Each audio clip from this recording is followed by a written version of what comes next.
Magda Moberg, suédoise. Elle était kiné et elle est venue soigner les soldats en 18 dans le parc de Woluwe. Et papa, il a raconté, hein, ils voulaient tous être soignés par elle. Il y avait une chanson qui disait « Magda va passer, Magda va passer ».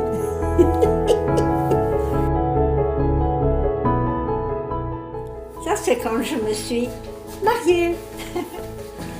Oui, c'est moi. On n'avait pas de robe de mariage ni tout ça à ce moment-là. Il y avait toujours une guerre quelque part, alors. Ça me fait plaisir. Oh, qu'est-ce que j'ai été là. J'étais voir avec mes parents la construction de l'atomium.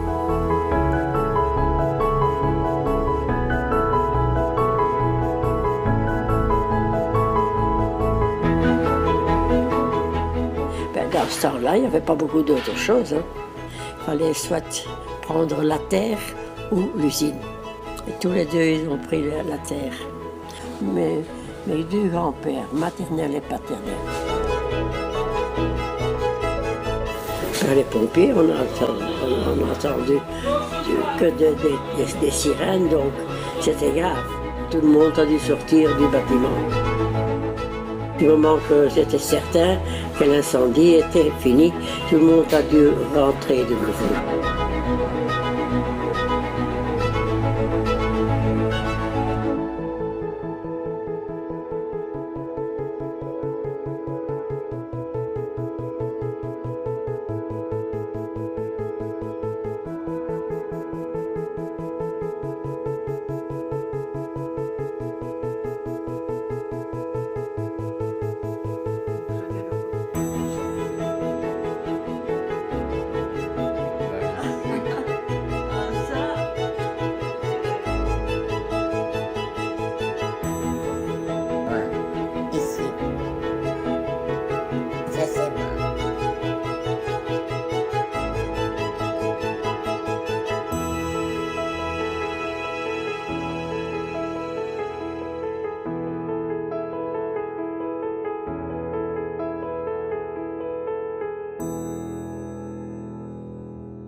Tu vas loin quand même.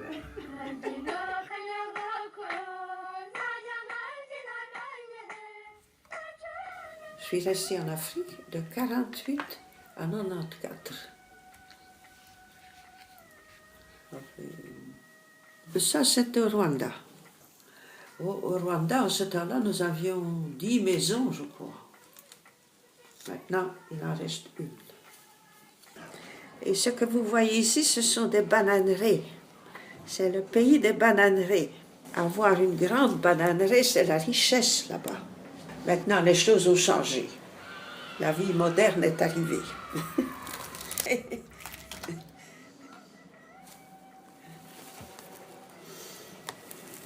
Tout ça, ça se passe au Rwanda. Hein? Tout ça se livre ici. C'est qu'il y a eu le génocide au Rwanda. Il n'y a rien de plus absurde que la guerre. Se tuer, s'entretuer. Il y a eu une première révolution en 60. Il y a eu aussi des meurtres, mais moins. Et beaucoup de Tutsis se sont exilés en Ouganda. Ils sont restés 30 ans en exil. Mais ils ont eu le temps de se former à la guerre pour attaquer le Rwanda. Et c'est ça qui est arrivé en 94. Avant ça, j'ai enseigné 30 ans. Oui, c'est ma classe, voilà, cette classe-ci. J'enseignais le français. C'était des élèves très dynamiques. Et c'était des enfants merveilleuses. Elles s'autodisciplinaient. Par exemple, quand elles avaient des livres de lecture qui n'étaient pas classiques, des livres de lecture, je n'en avais pas 43. Mais elles s'arrangeaient entre elles pour se les passer. Il n'y avait jamais de dispute dans cette classe. Elles s'entendaient, elles s'arrangeaient, elles étaient très appliquées. Je suis ici, mais je suis coupée en deux. Les écoles où j'étais, les écoles normales, les élèves étaient internes. Il fallait les nourrir. Et 2 fois par semaine, les paysans venaient vendre leurs produits à l'école. Cette dame, elle amène des arachides qui ne sont pas triés. Elle doit enlever ce qui n'est pas bon. Ici, vous voyez, je suis assise ici et il y a un aidant qui pèse. Ce sont les élèves qui font leur lessive le samedi. Vous voyez, elles ont une cuvette et elles lavent leurs vêtements. C'est une femme très pauvre. Vous voyez, elle est à côté de sa maison. Sa lutte, elle n'a rien. Parce qu'elle est abandonnée, elle n'a plus personne pour l'aider. Et alors les élèves visitaient les malades. Elle leur porte de l'eau, du bois de chauffage et un peu de vivres. C'était la journée des malades. Ça, c'était une fête organisée par les étudiants. Ils invitaient les malades à l'école. C'était une petite séance récréative. Il y avait des danses, des chants, des petits cadeaux. Quand les élèves internes partaient, nous étions très contents parce qu'on pouvait respirer. Et alors, on a fait une fête avec les profs et on a fait des brochettes. Na na na na, na na na na, ouais. Ah oui, c'est moi. Na na na na, oh, baba oui. Na na na na, ouais.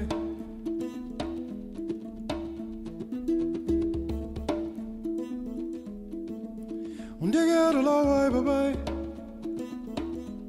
Ero nagi rocco no mana lepto chende. Und der Gerde la bye nagi.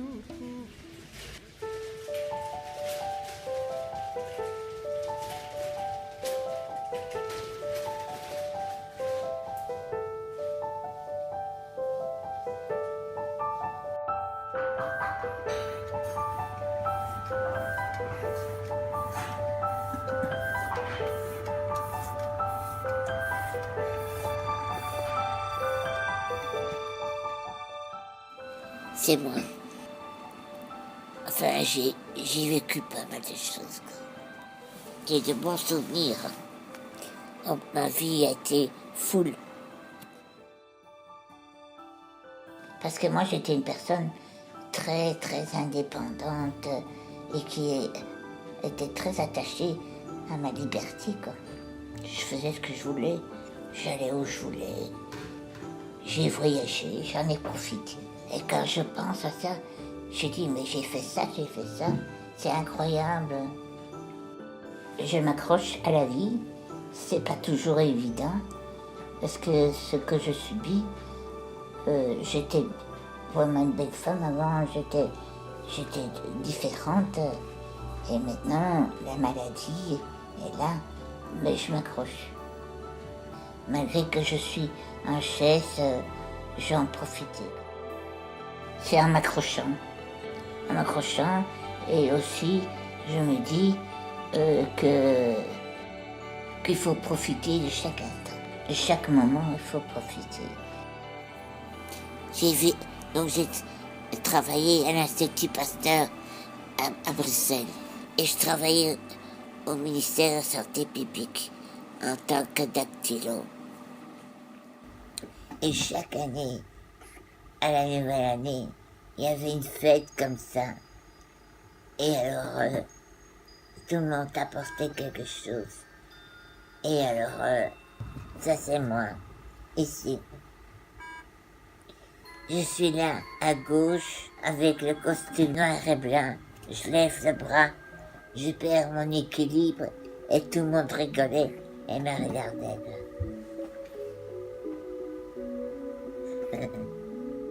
Et ça, c'est quand j'ai travaillé avec les Japonais, la Stock Industry Corporation. C'était très enrichissant. C'était mon bureau. Je l'avais décoré à ma manière. Je sortais du bureau, je devais aller à l'ambassade et commander les tickets d'avion. Et j'ai créé tout le secrétariat. Ils me l'ont demandé et je l'ai fait. Et ça, c'est à Marrakech. C'est moi ça. J'ai un souvenir. Quelle aventure. Ça me fait plaisir. Oh, qu'est-ce que j'ai été là. Souvent. Oh, c'était magnifique. C'était merveilleux. Mes parents avaient acheté un abonnement pour eux et pour moi. Et alors on pouvait aller à l'exposition 58 librement. Et j'avais 10 ans et demi à peine à ce moment-là. Il y avait les pavillons de tous les pays. On pouvait déguster les spécialités des pays. Il y avait ça, le téléphérique. Et alors on pouvait visiter comme ça toute l'exposition. Ah oui, je me souviens de ça. Ça me fait chaud au cœur. Et les femmes portaient leurs manteaux de fourrure, mettaient leurs bijoux. Ils étaient beaucoup plus élégants. Et j'avais un vieux master. J'avais été acheter ça après l'exposition 58 et c'était toutes des petites photos.